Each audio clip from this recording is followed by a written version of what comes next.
Hello students, today I am going to explain Nernst equation related questions from your NCERT textbook and from your NCERT exercise. Okay, so today we will discuss about electrode potential, that electrode potential we also known as EMF, electromotive force. Okay, and E naught cell is electrode potential. Okay so student आज इन दोनों के base पे हम लोग question समझेंगे और जो हम लोगों ने पिछली क्लास की थी उनसे रिलेटेड, जैसे कि delta G gives free energy and बाकी सारे जो डेरिवेशन में कुछ फॉर्मूले यूज हुए थे, कहीं ना कहीं उन फॉर्मूले को भी हम लोगों को यूज करना है। तो चलिए हम लोग अपनी क्लास स्टार्ट करते हैं। पहला क्वेश्चन ऑलरेडी हमने क्वेश्चंस लिख रखा है और फर्स्ट क्वेश्चन यहाँ पर हमने लिखा है represent the cell in which following reaction take place, Mg plus 2Ag plus जिसका कंसंट्रेशन नीचे गिवन है, फिर Mg जो है Mg2 प्लस में चेंज हो जा रहा है और इसका कंसंट्रेशन 0.13 m है, और Ag2 प्लस किस में चेंज हो जा रहा है, Ag में हो जा रहा है। अब हमें कैलकुलेट करना है E cell, that is electrode potential, जिसको इलेक्ट्रोमोटिव फोर्स भी बोलते हैं, इसको ईएमएफ भी बोलते हैं। अगर क्वेश्चन में ईएमएफ भी पूछा जाएगा तो भी आपको यही निकालना है। ई नॉट सेल की वैल्यू गिवन है 3.17 वोल्ट। तो सबसे पहले आपको क्या क्या चीजें इसकी वैल्यू गिवन है ये निकालना है। इट्स मीन हमें नर्स्ट इक्वेशन लगाना है, और नर्स्ट इक्वेशन लगाने के लिए कुछ चीजें आपको पता होनी चाहिए। क्या क्या पता होनी चाहिए?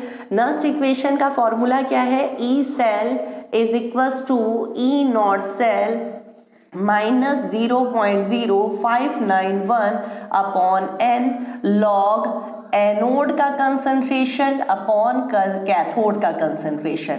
तो आपको पहले तो सबसे पहले यहाँ पर ई नॉट सेल गिवन है, ये पुट कर दोगे। एन पता करना है और क्या पता करना है, एनोड कौन सा है और कैथोड कौन सा है। ठीक है, तो फिर ताकि आप इसका कंसंट्रेशन एनोड और कैथोड जो भी है वो यहाँ पर पुट कर सको।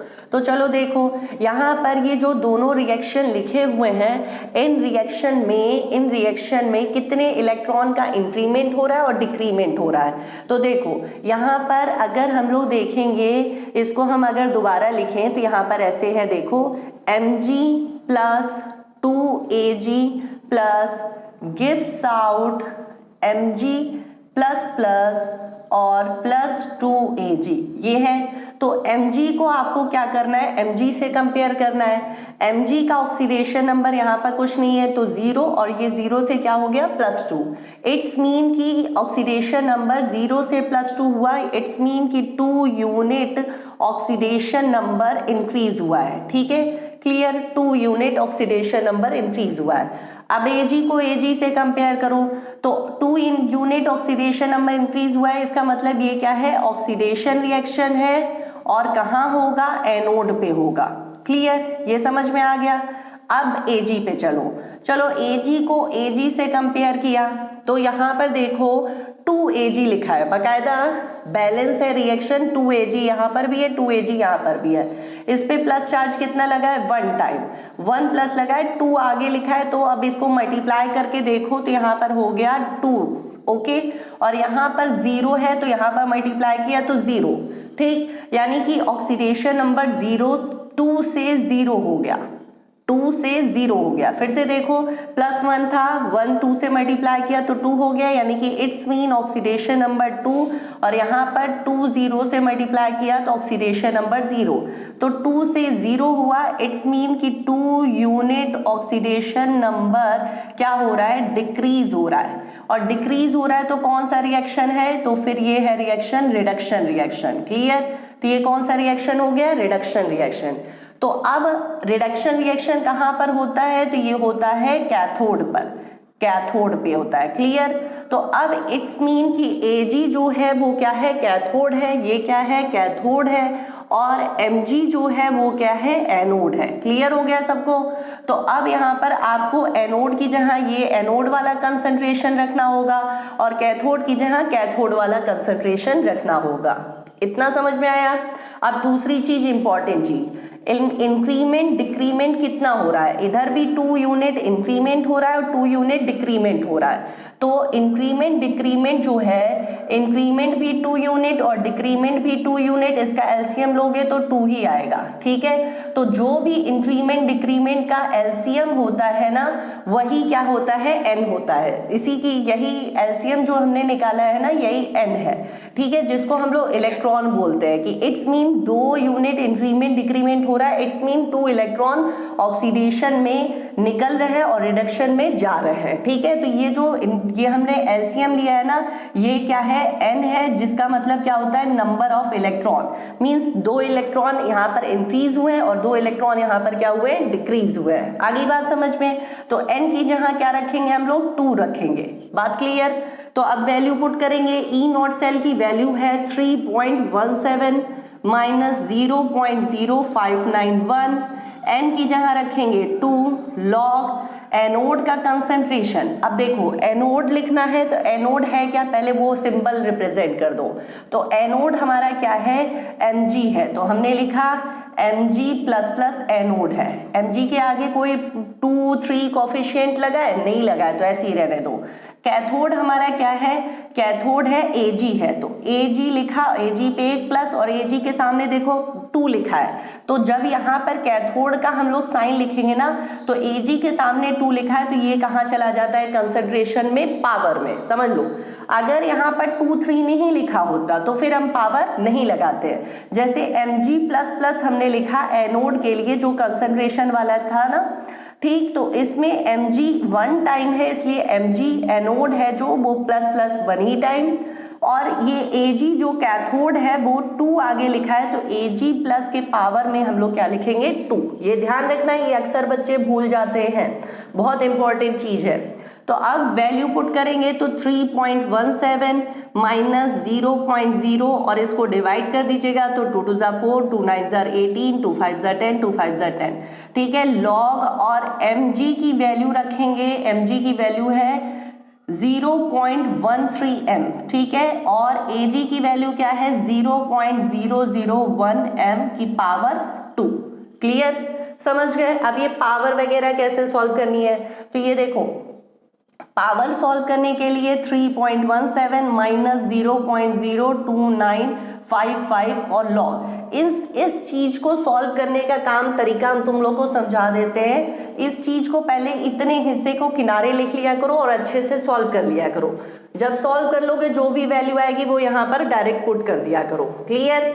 तो अब हम लोग इसे पहले सॉल्व करेंगे। तो सॉल्व करने पे देखो यहाँ पर डेसिमल के बाद 1 2 3 डिजिट है, तो यानी कि 10 टू द पावर -3 है और ऊपर 10 टू द पावर -2 है। क्लियर। तो 10 टू द पावर -3 जो है वो यहाँ पर स्क्वायर लगा है तो ये मल्टीप्लाई होगा, तो फिर क्या हो जाएगा 10 टू द पावर -6।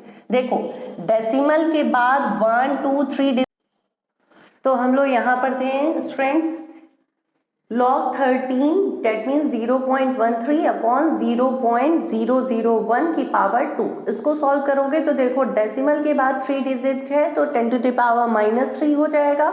2 से मल्टीप्लाई करोगे तो क्या हो जाएगा -6। ओके, फिर उसके बाद ये -6 अगर ऊपर भेजेंगे तो 10 की पावर क्या हो जाएगा +6।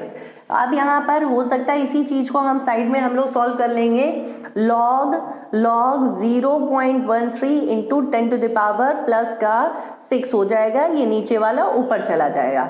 अब तुम्हारे क्वेश्चन में ये जो log वाला हिस्सा है ना, इसकी वैल्यू फाइनल जो लास्ट में आपका टोटल सॉल्व करने पे आता है ना, वो वैल्यू आपको गिवन होगी। यहाँ पर हम लिखना भूल गए थे, ये है log आपको क्वेश्चन में गिवन है 13 इंटू 10 टू द पावर 4 की वैल्यू है 5.11, ये वैल्यू है। तो अब आपके पास तो ये मिला है जबकि क्वेश्चन में ये है, तो अब इसको आप कर सकते हो। देखो 13 है, डेसिमल के बाद 2 डिजिट है, तो ये डेसिमल दोनों हटा देंगे, इसको इससे सॉल्व करके तो बचेगा 13 into 10 to the power plus का 4। क्लियर। क्योंकि देखो डेसिमल के बाद 2 डिजिट है तो -2 और +3।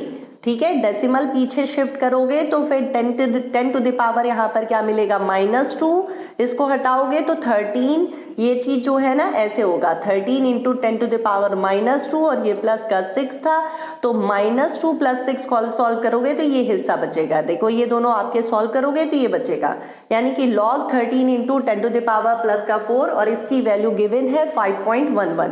तो जो चीज़ हमने साइड में सॉल्व की है वो आप हमेशा साइड में सॉल्व करके वो रफ कॉलम बना करके साइड में सॉल्व करके फिर डायरेक्ट वैल्यू लिखिएगा। तो यहाँ पर क्या हो जाएगा, log 13 into 10 to the power plus का 4 मिलेगा जिसकी वैल्यू आप रखोगे 5.11 और साइड में क्या था 0.02955, यहाँ पर 0.02955, इसको मल्टीप्लाई करोगे तो इसको हम मल्टीप्लाई करने का भी तरीका सिखा दे रहे हैं। बाकी यहाँ पर जो चीज़ें थी वैसी एज इट इज़ आपको लिखनी है, ठीक है। तो अब देखो कैसे मल्टीप्लाई करेंगे। तो ये डेसिमल के बाद देखो काफ़ी लंबा नंबर है तो इसलिए हमने क्या किया, नियरेस्ट 2 डिजिट लिया, क्योंकि इसमें भी नियरेस्ट देखो 2 डिजिट है तो 2 डिजिट लिया। ये 9 को हटाएंगे तो ये बड़ा है तो यहाँ पर क्या हो जाएगा, ये 3 हो जाएगा। तो यानी कि 0.03 में मल्टीप्लाई करना है, 5.11 से मल्टीप्लाई किया तो 3 1 जा 3, 3 1 जा 3, 3 5 जा 15। टोटल डेसिमल देखो 1 2 3 4 है तो डेसिमल 1 2 3 4 डिजिट के बाद लगा देंगे, यानी कि 0.1533 माइनस करेंगे 3.17 से, ठीक है। इसको सॉल्व कर लेंगे तो यहाँ पर आ जाएगा 2 और 0 3.20 वोल्ट। ये किसकी वैल्यू आ गई है, ई सेल की आ गई है, क्लियर। तो हम लोगों ने क्या किया, नर्स्ट इक्वेशन की हेल्प से ई सेल यानी कि ईएमएफ इलेक्ट्रोड पोटेंशियल की वैल्यू निकाली और इसमें वैल्यू इसकी क्या आई 3.02 वोल्ट।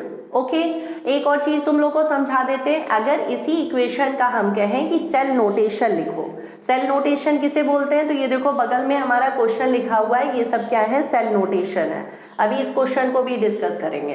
तो अगर इसी क्वेश्चन का हम कहें सेल नोटेशन लिखो तो कैसे देखो लिखा जाता है, सबसे पहले एनोड वाला हिस्सा, फिर क्या लिखा जाता है, कैथोड वाला हिस्सा। तो एनोड क्या था, Mg था, जहां पर 2 यूनिट इंक्रीमेंट हो रहा था, डेट मीन्स ऑक्सीडेशन, और ऑक्सीडेशन कहाँ होता है, एनोड पे।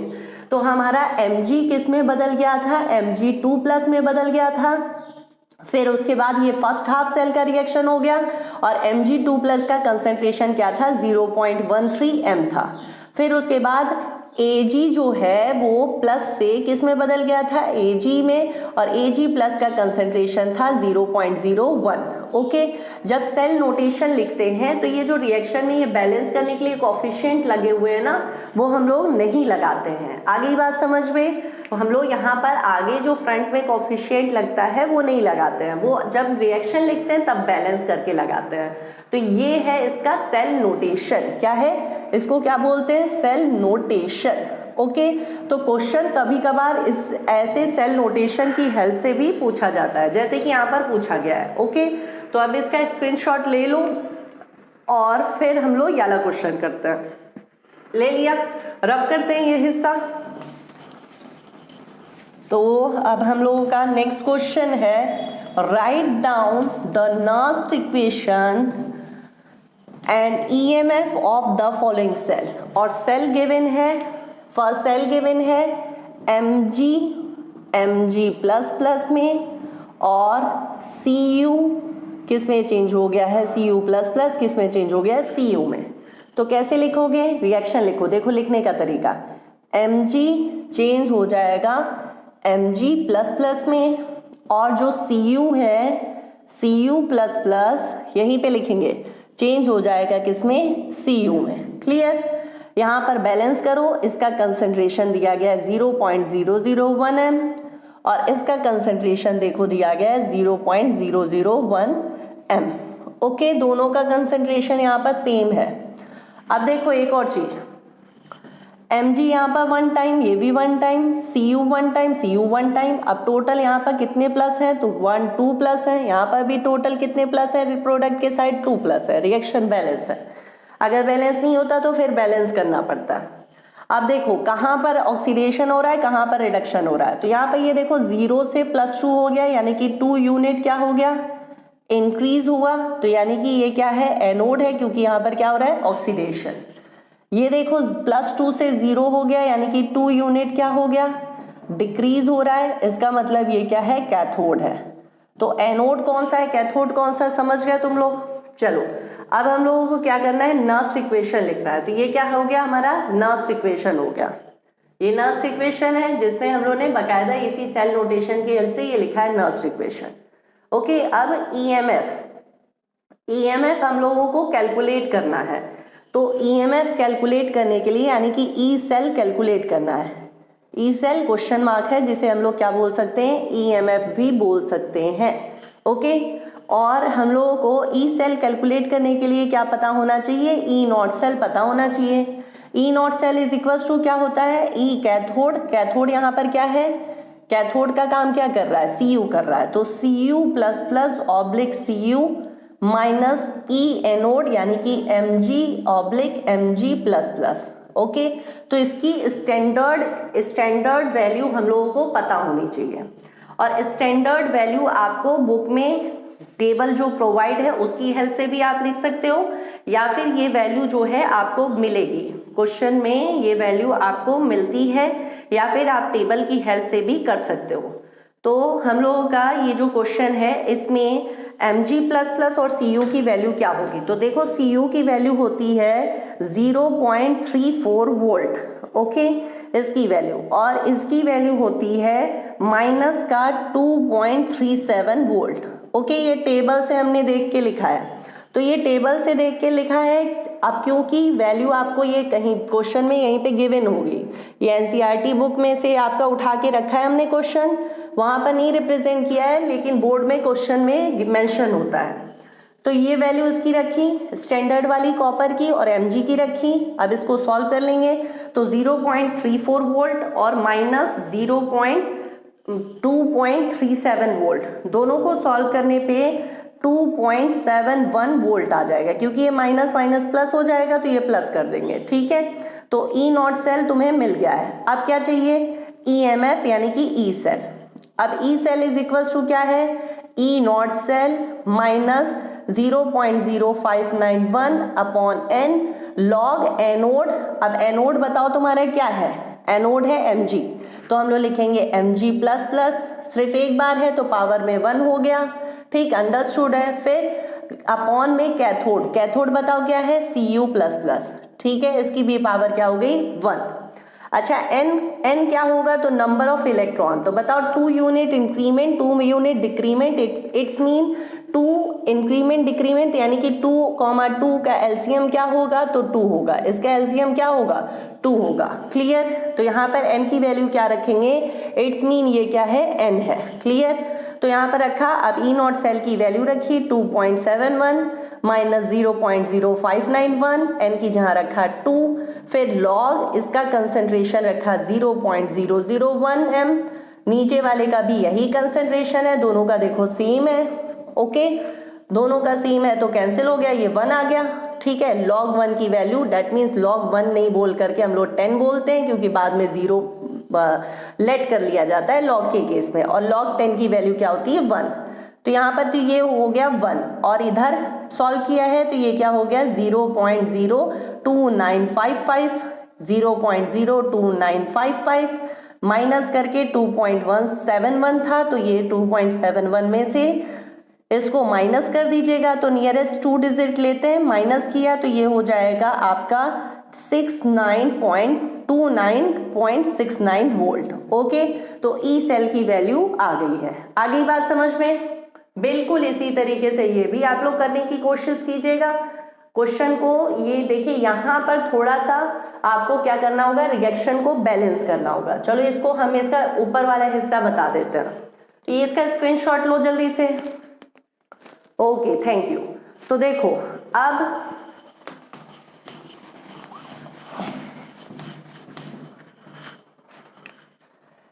Fe ऑब्लिक है Fe2 प्लस में, फिर H प्लस ऑब्लिक H2 है। तो देखो ऐसे लिखेंगे, Fe किस में बदल गया, Fe2 प्लस में, और H प्लस किस में बदल गया, H2 में। तो अब देखो रिएक्शन हमारा बैलेंस है कि नहीं है, Fe1 H1 H2। तो यहाँ पर क्या करना होगा, तुम्हें 2 लगाना होगा, समझ गए। तो अब यहाँ पर अब ये बैलेंस हो गया। कंसंट्रेशन जो गिवन है, तो Fe की गिवन है 0.001 m और H की गिवन है 1 m। क्लियर, जब वैल्यू पुट करोगे तो यहाँ पर इसी तरीके से लिखोगे। बस ध्यान रखना एनोड कौन सा है, कैथोड कौन सा है, ध्यान रखना। ये क्या है तुम्हारा एनोड, क्योंकि इंक्रीमेंट हो रहा है, और ये डिक्रीमेंट हो रहा है, तो कैथोड। एनोड की जगह Fe2 प्लस होगा और कैथोड की जगह H प्लस। आगे 2 लिखा है तो h प्लस की पावर क्या हो जाएगा 2। क्लियर, सॉल्व करिएगा, ये क्वेश्चन आपके लिए होमवर्क है। नेक्स्ट इसमें भी यही है, लेकिन आपको यहाँ पर डेल्टा जी निकालना है। डेल्टा जी निकालने के लिए पहले ई नॉट सेल आप निकाल लीजिएगा। ई नॉट सेल निकल जाएगा तो फिर डेल्टा जी का फॉर्मूला लगाइएगा, कौन सा, minus n F E not cell. Delta G naught is equal to minus n F E not cell.